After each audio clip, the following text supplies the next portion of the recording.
Devamını anlaysınız hürmetlik vatandaşım. Şundaklı biz yukarıda bir şehrin tanıştırıp geldik. Devamını anlaysınız.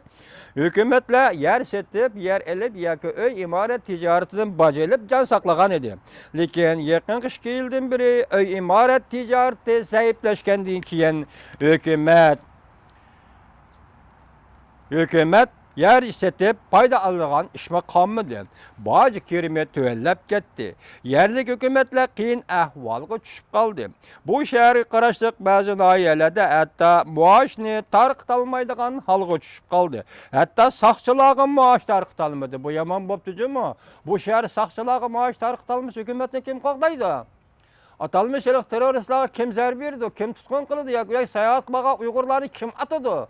Bu sakçılağın maaş bir iş gerekti. Hatta sakçılağın maaş bir elmediydi.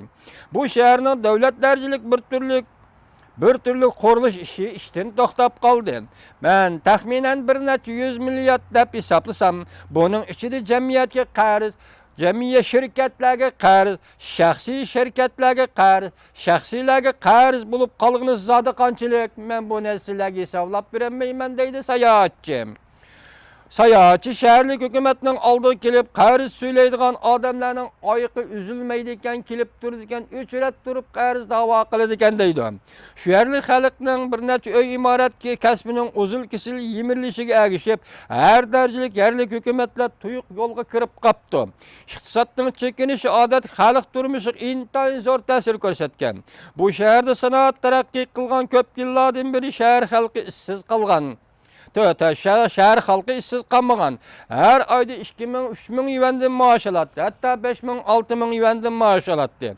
Emdilik zavutlar gumran boldu. Darvazalarda kaldı. Köktatның, yelimişnin ve yemek içmeknin bağısı örlep gitti. Çok tüvellep gitti. Baha tüvellep gitti. Hem bunu setip alalaydıgan küçümü yok. Bu köktatçılık, dihantçılık mı zayıfleşti. Bu şehrin cemiyet tertibi ergişple kalayma kalışığı başladı. 10 neçə nəfər yaş, 2 bolkoy maşını haydab, xalqı aləm halda da, kipi gündüzdə uçuq aşkarı 7 tütün aileni bulaptalıdı. Demek bu şehirde 7 tütün aileni kip gündüzde bulaptalıdı. Bu yaşlar bir neçə yıl burun şirketlerde işlep, Muşu şehirde 3.000 yuvan, 5.000 yuvan maaş alıdığan yaşlar idi. Mana bu Cungo cemiyeti. Cungo cemiyetinin tüven katlam asas cemiyeti, yani asas katlamdaki ahval. Hazır bu şehirde iktisat şu derece çekindi. Cemiyetin ahvalı bu derecede bunda parçalandı ki gündüzü uç aşkar bulan talan kılıdığan boldu deydi sayahatçı.